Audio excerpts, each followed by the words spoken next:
yëpp a ngi doon dox. waaw. man en premier mi-temps une chose laa remarqué. Sadio Mané. waaw. Après 20 minutes de jeu. 25 minutes. waaw. il a quitté le couloir pour rentrer à l'intérieur. dinañu ñëw après sur la prestation de Sadio Mané. waaw. waaw. côté tactique bi ngay wax moom laay. allez-y parce que je vois que ne moom. sur les phases offensives rapides. su fekkee ci côté bi foofu noonu mënatuñ ko fa am. mënatuñ ko fa am. non non. lu tax nga wax loolu coach. non parce que daw bi mu doon daw amatul daw boobu. Sadio Mané. waaw man je préfère. waaw Sadio Mané avant-centre. parce que distance yi muy daw pour dem ci camp yi c'est plus court que bu nekk ci côté yi fee te ñun on a plus besoin d'un excentré buy rester sur la ligne parce que on a El Hadj Malick Diouf boo xam ne. bal bu ñëw ci côté bii day ñëw ci surface de réparation bi. d'accord. donc côté boobu. dañ koy utiliser pour di ko may yoon bu muy jaar mais pas ñu fay technique boo xam ne daf koy occuper. mais entre Sadio et Boulaye. oui. loolu xaw na faussé Boulaye tuuti. parce que tactiquement bi mu génnee à côté jeu bi concerné wu mais tactiquement il était là-bas parce que les replis défensifs mu ngi doon ñëw mais mënul boole repli boobu ba pare bëgg a dem dugali but. d'accord. mais on avait une très belle équipe en première une taxawaay bu baax gestion de jeu bu extraordinaire par rapport à nos milieux de terrain. li nga wax léegi nii damay jël la réaction de Pape Bouna Thiaw nee na c'est moi l'entraîneur je décide concernant le choix sur Sadio Mané nee na Sadio a plus de liberté un rôle d'électron libre mais l'essentiel c'est qu'il soit performant maanaam Sadio a plus de liberté su amee li nga xamante ne moom mooy rôle d'électron libre yaa ngi koy wax bi ñu joué ba 20e minute bi dafa jóge ci couloir bi ñëw ci axe bi loolu tamit nekk na initiative tactique bi nga xamante ne Pape Thiaw mi ngi koy jël en considération. waaw surtout loolu parce que mooy li ma wax léegi côté gauche bi muy ne. soxlaatul mu koy occuper di daw. parce que am nañu latéral boo xam ne moom mun na fa dem 100 fois ñëwaat. El Hadj Malick Diouf. Diouf ndax coffre bi dafa baax. waaw c'est un jeune il a un talent énorme ba pare il est prêt physiquement.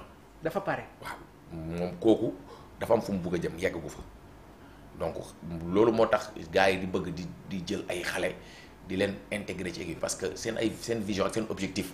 atteindre guñ ko donc dañuy xiif. li fi Sadio Mané def El Hadj defagu ko.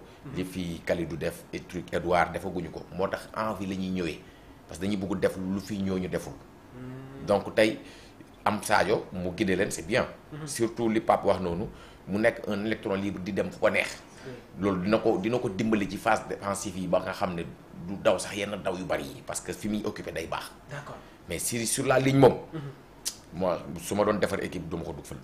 doo ko football loo foofu déedéet. dinañu ñëwaat toujours sur le cas Sadio Mané l'entrejeu de l'équipe nationale du Sénégal Pape Alassane Gueye comme sentinelle Habib Diarra Pape Matar Sarr nan nga gisee tey jii l'attitude des milieux de terrain de l'équipe nationale du Sénégal. très compliqué pour le coach. dafa metti ci moom. trop équation la. bu mag sax parce que. soit yombul coach. foofu équipe boo non masul yomb foofu parce que équipe boo am. comme sentinelle. nga am Idrissa Gana Gueye. nga am Pape Alassane Gueye. nga am Pathé Ciss. et même Lamine Camara c'est un récupérateur parce que amoon naa koy jour récupérateur 4 nit yooyu noonu nga war ci tànn beneen nga ñëw am Pape Matar Sarr comme relayeur am Lamine Camara am Habib Diallo. Habib Diarra am Habib Diarra am un John Lopy boo xam ne bokkagul sax ci plan yi. Cheikh Niass. am Cheikh Niass. am d'énormes joueurs. yoo xamante ni tey mun nañu jouer ci équipe beneen bu ñu demoon. ils seraient des titulaires indiscutables mais loolu mooy vivier wu Sénégal le Sénégal a du talent mais niveau bi. fi ñu ko teg nii baax na mais mun na yokk. waaw mën na yokk mooy si la concurrence elle est saine ñuy dugal les joueurs qui sont en forme loolu mooy une sélection. parce que parfois nag gars yi dañuy soxla continuité comme yenn sélectionneur dañ koy defee. diw am na expérience dañ koy mais l'expérience quand tu n'exerces pas mënoo ko am ak ci lu mu mun doon muy football muy liggéey tant que tu te dis que c'est un jeune day xaar du am expérience jamais mais il faut les mettre au diapason. très tôt dans le bain. très tôt comme on a fait avec El Hadj Malick comme on a fait avec Lamine Camara. et Pape sax moom loolu moom dama ko ciy saluer parce que je le connais. trop bien c'est mon grand frère. donc waaw rakkam sama xarit la grand bu masul bu changé wul. Pape Thiaw fi mu doon nekk lay nekk ba léegi. ñi mu doon àndal lay àndal. et tëjul boppam. waaw si parce que si foofu noonu sax suñu jëlee yenn réaction yi ñu bëri dañuy wax ne que Pape Thiaw dafa am ce sens d'écoute là maanaam day jël déjà la réaction du public sénégalais waaye tamit il prend son temps d'écouter les analystes sportifs yi nga xamante ne seen xam-xam màcc na si wàllum football. waaw dafa joxe cër. grand bu respectable la. donc tey fi mu toll nii ci football sax pour man defagul dara parce que xam naa ko. Pape Thiaw li mu yor ci boppam mun na ci dimbali dimbali ci joueurs yu bari parce que tey Afrique lépp lu ñuy mun di def wala lu ñu mun di organiser tu vois que dañ koy invité. l'UEFA FIFA ak fu mu munti doon donc kooku am na dara. mais au Sénégal pour jiite dafa xaw a métti. parce que faire les choix c'est très difficile. Parfois di nga def ay choix yoo xam ne yow sa conviction la entraîneur bi parce que yaa gis ne Mamour Diabaye su ma ko indee mun na ma indil lii loolu yow responsable entraîneur bi la mais pas que da nga ko woo parce que ba nga am parti pris parce que un projet de jeu ay nit ñoo koy def pour teg plan tactique ay homme la du looy xalaat rek teg ko da ngay am nit yi nga xam ne ñoo tax ngay jouer 4-3-3 waaw wala nga am voilà nga xam am nit yi jouer 4-4-2 am nit buy jouer 3-5-2 c'est pas pareil nekkul n'importe quel joueur moom mun dugg ci système yëpp loolu mooy différence un joueur professionnel ak un joueur amateur parce que le joueur professionnel il est prêt nga dugal ko ci dispositif yëpp donc tey moom potentialité bi mu am nii bu ci boolee ak joueurs yi gën a appliqué wu gën a concentré wu xam lan mooy objectif bi donc je vois que dafay dem waaw ñëw nga sur le premier but de Kalidou Koulibaly wax nga tamit tuuti sur la gestion waaye comme ni ma ko préciser sànq il y a eu 2 mi-temps différents première mi-temps bi Sénégal dafa gagné 2-0 deuxième mi-temps bi amul benn but donc cela veut dire que dans la deuxième mi-temps c'était un match nul dans la gestion nan nga ñuy analyser ñaari mi-temps yi waaye tamit bëgg naa nga ñëw tuuti sur le milieu de terrain toujours Pape Alassane Gueye nan nga ko sentiree démb avec sa patte gauche waaye tamit sa capacité à ressortir les balles avec une sérénité est-ce qu'on peut s'attendre tey jii à quelques changements ci match boo xamante ne ci match bi ñu war a dem face à la RDC coach. waaw man y a un moment gars yi Sénégal dama gis ñu doon critiquer Pape Gueye. ñu ne Pape Alassane Gueye ñu ne il est lent dafa yéex ci li muy def alors que en football dafay am des gens accélérateurs am ay temporiseurs. parce que fu match di toll moo tax. Parfois tu peux être avec une équipe boo xam ne mu ngi lay presser di la presser si tu n'as pas des gens qui temporisent avec le ballon tous les ballons da nga koy perdre. bal yëpp da nga koy perdre waaw te en football la ñu wax football.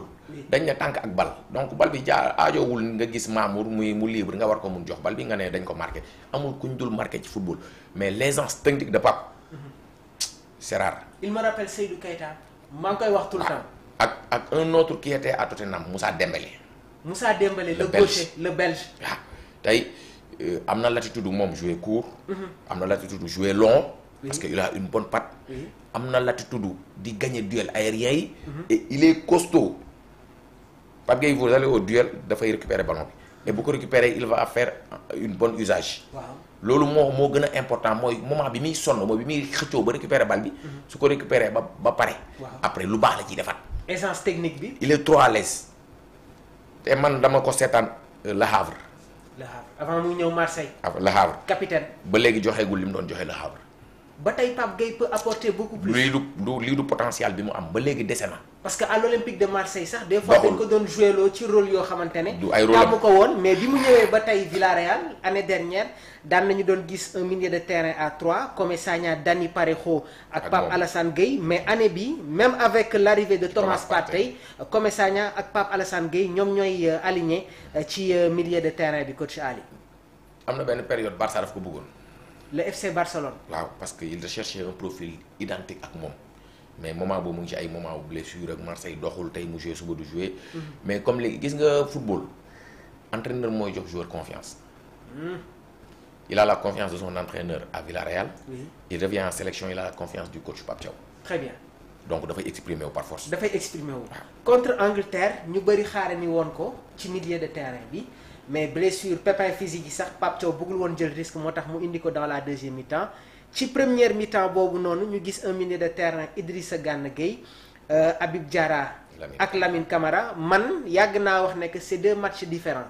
Contre la RDC ça va être un match qui va se gagner au niveau du milieu de terrain waaye nag précision bi ma doon def mooy milieu de terrain yi nga xamante ne dinañu def une bonne prestation face au Soudan Pape Thiaw n'aura pas le choix daf leen di indi contre la RDC wax nga ci Pape Alassane Gueye la prestation de Pape Matar Sarr qui s'impose comme un élément important actuellement ci dispositif bu Pape Bouna Thiaw.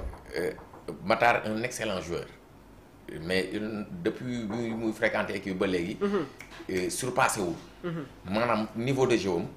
jëm yokku ko woon. parce que dafa resté woon stagné ci fa mu nekk rek. mooy Pape Matar mun na football il vient il joue 1 2 3 4. football dafa am fu mu toll jamono bi mooy le dépassement des fonctions. pour un relayeur.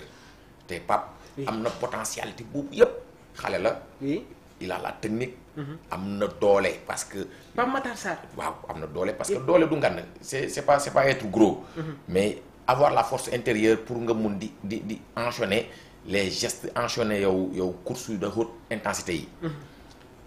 depuis le début de la saison mu ngi ci lancé boobu loolu la ñu indil ci match bi nii. parce que projection bi muy def de milieu en attaque milieu. donc yombul. bi mu jugee FC Metz ñëw fi nga xamante ne moom mooy Tottenham il y avait une rude concurrence bien vrai que première saison bi je pense qu'il s'était pas trop adapté au climat anglais gis nga milieu de terrain yoo xamante ne ñoom ñoo nekk biir Tottenham en équipe nationale du Sénégal gis na Pape Thiaw joueur yu muy convoqué Pape Matar a bien compris qu'il faut que mu élever son niveau de jeu pour avoir li nga xamante ne moom mooy benn survie en équipe nationale du Sénégal performance yi mu am en club moom moo ko permettre tey jii mu am une place de titulaire en équipe nationale du Sénégal. si parce que moom ci continuité bi mu nekkoon. coach yaa ngi reetaan rek. parce que Pape dama ko doon topp fii bu muy jouer Génération Foot. bi muy jouer équipe nationale U17. mais même dama gis ay attitudes yoo xam ne daf ko bàyyi sax il était un très bon tireur de coup franc. sur les coups de pied arrêtés. coups de pied arrêtés il était excellent sur ça donc ma gis après excellatul si loolu mais le haut niveau moom c'est des choix yu ñuy def ci loolu. foofu dama koy baal mais li nekk ci moom. il faut mu génne ko. il faut mu génne ak fu mu munti dem ci àdduna s'il est sérieux appliqué ci li muy def. dafay jouer muy Tottenham ak muy Manchester United fu mu parce que il a le talent. am na talent mais talent dafa doyatul ci football moderne talent dafay laaj investissement personnel.